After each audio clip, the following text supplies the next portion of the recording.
नमस्कार, हिंदी टीवी देखने वाले सभी दर्शकों का स्वागत है। शुरू करते हैं हिमाचल प्रदेश के मुख्यमंत्री की नई घोषणाएं, नेता प्रतिपक्ष जयराम ठाकुर का वार और अनेक ऐसी बातें जो आपके राज्य से संबंधित हैं। उससे पहले चैनल को सब्सक्राइब कर लें और न्यूज को शेयर करना ना भूलें। सीएम सुक्खू ने कुपवी में गुजारी रात, लोगों की समस्याओं पर की बात। मुख्यमंत्री सुखविंदर सिंह सुक्खू शुक्रवार को प्रदेश सरकार की महत्वाकांक्षी पहल सरकार गांव के द्वार कार्यक्रम के तहत जिला शिमला के चौपाल उपमंडल के कुपवी तहसील के टिक्कर गांव पहुंचे। सीएम सुक्खू का टिक्कर वासियों ने ग्रामीण परिपाटी से स्वागत किया। शाम ढलते ही प्रदेश के मुख्यमंत्री को अपने घर द्वार पर आ पाकर ग्रामवासी सर्द मौसम में भी गर्मजोशी से विभोर हो गए। लोगों ने अपनी समस्याओं के बारे में मुख्यमंत्री को अवगत कराया। सीएम पूर्व परिषद सदस्य हरि सिंह पचनाइक के घर पर रुके। हरि सिंह के घर पर अलावा सेकते मुख्यमंत्री ने ग्रामवासियों से क्षेत्र में उपलब्ध स्वास्थ्य सेवाओं और शिक्षा व्यवस्था की भी जानकारी ली।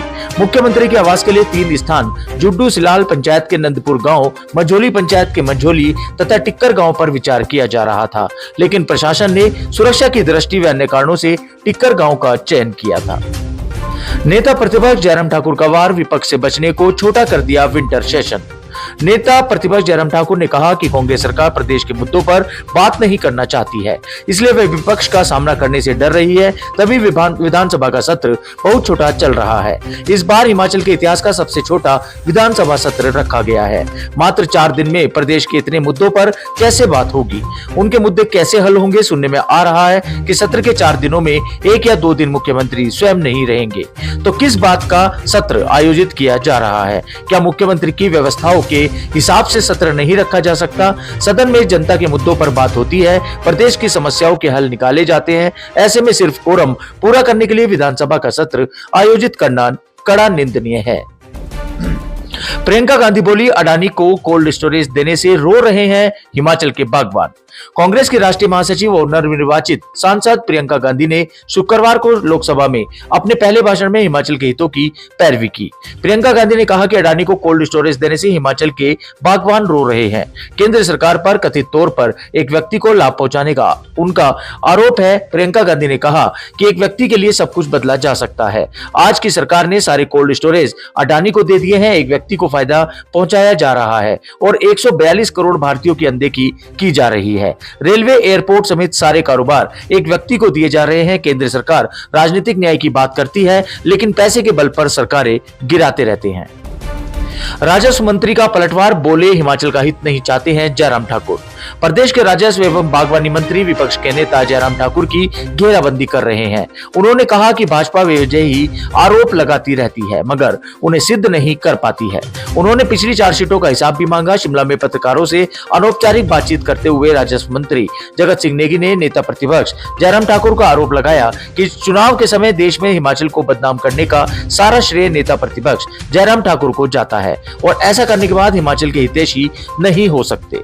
उन्होंने सवाल खड़ा किया कि नेता प्रतिपक्ष बताएं कि सरकार के 2 वर्ष के कार्यक्रम में 25 करोड़ रुपए खर्च करने का आंकड़ा उन्होंने कहां से लाया है।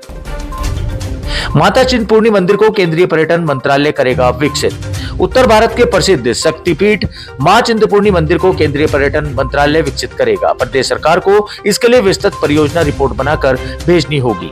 देश भर में धार्मिक पर्यटन को बढ़ावा देने के लिए केंद्र सरकार महत्वपूर्ण धार्मिक स्थलों, पुरातत्व महत्व के स्थलों, आधुनिक सुविधाएं विकसित करने के लिए राज्य सरकार को वित्तीय सहायता प्रदान करती है। इसी कड़ी में प्रसिद्ध शक्तिपीठ मां चिंतपूर्णी मंदिर का चयन किया गया है। केंद्रीय पर्यटन एवं सांस्कृतिक मंत्री गजेंद्र सिंह शेखावत ने कांगड़ा के लोकसभा सदस्य डॉक्टर राजीव भारद्वाज को एक प्रश्न के उत्तर में बताया कि केंद्र सरकार ने ऊना जिले में प्रसिद्ध शक्तिपीठ मां चिंतपूर्णी मंदिर को भारत सरकार से प्रसाद योजना के अंतर्गत धार्मिक पर्यटन की दृष्टि से विकसित करने के लिए चुन लिया है। बिजली बोर्ड के पास पहुंचने लगा है ई-केवाईसी का डाटा। राज्य बिजली बोर्ड ने ई-केवाईसी का डाटा जुटाने के लिए अपने स्टेट सेंटर से काम शुरू कर दिया है। पूरे प्रदेश में यह अभियान व्यापक स्तर पर चला हुआ है। सभी सब डिवीजन स्तर पर यह अभियान चला रहेगा। 31 दिसंबर तक का टारगेट रखा गया है, जिसमें इस काम को पूरा कर लिया जाएगा। बताया जा रहा है कि सरकार जनवरी महीने से व्यवस्था को बदलने की तैयारी में है। सरकार ने बिजली बोर्ड को निर्देश दिए हैं कि वे जल्द से जल्द ई-केवाईसी का डाटा उपलब्ध करवाए। चेक से छेड़छाड़ कर ठगे 3.25 लाख रुपए, सोलन पुलिस ने कपूरथला से दबोचे शातिर। पुलिस थाना सदर सोलन के अंतर्गत चेक से छेड़खानी पर लाखों रुपए की हेराफेरी करने के आरोप में पुलिस ने 3 लोगों को गिरफ्तार किया है। वहीं पुलिस ने संबंधित बैंक कर्मी द्वारा अपने कार्य में लापरवाही बरतने जाने पर उनके खिलाफ विभागीय कार्रवाई की अनुशंसा भी की है। बीते 31 जुलाई को संदीप उप्पल निवासी सोलन ने पुलिस थाना सदर सोलन में रिपोर्ट दर्ज कराई थी कि उनका चेक नंबर दिनांक 29/7/2024 को 2,70,000 रुपए की राशि को अपने माध्यम से आरटीजीएस द्वारा मैसर्स एशियन पेंट लिमिटेड के पक्ष में जारी किया था, जिसे उन्होंने उसी दिन पीएनबी सोलन में जमा करवा दिया था। जब वह पेमेंट का ब्यौरा लेने गए तो बैंक की ब्रांच में गए तो बैंक अधिकारी ने बताया कि आरटीजीएस हो चुका है, लेकिन आरटीजीएस नहीं हुआ, जिस पर यह दिनांक 30 जुलाई को दोबारा पीएनबी की शाखा पहुंचे और वहां पर इस संबंध में उन्होंने अपने आप को ठग पाया। बल्क ड्रग पार्क को 3 महीने में बिजली पानी। ऊना जिले के हरोली में बनने जा रहे हिमाचल के महत्वाकांक्षी बल्क ड्रग पार्क के लिए उद्योग विभाग ने अपनी समीक्षा बैठक में नए टारगेट तय किए हैं। इस प्रोजेक्ट को भारत सरकार द्वारा तय की गई समय सीमा के भीतर पूरा करने के लिए विभाग लगातार रिव्यू कर रहा है। उद्योग निदेशक एवं एमडी सीईओ डॉक्टर यूनिश ने निर्देश दिए हैं कि इस पार्क में 31 मार्च 2025 से पहले बिजली और वाटर सप्लाई साइट तक पहुंच जानी चाहिए। इसके साथ ही टेंडर डॉक्यूमेंट फाइनल के लिए संबंधित एजेंसियों को 10 दिन का समय भी दे दिया गया है।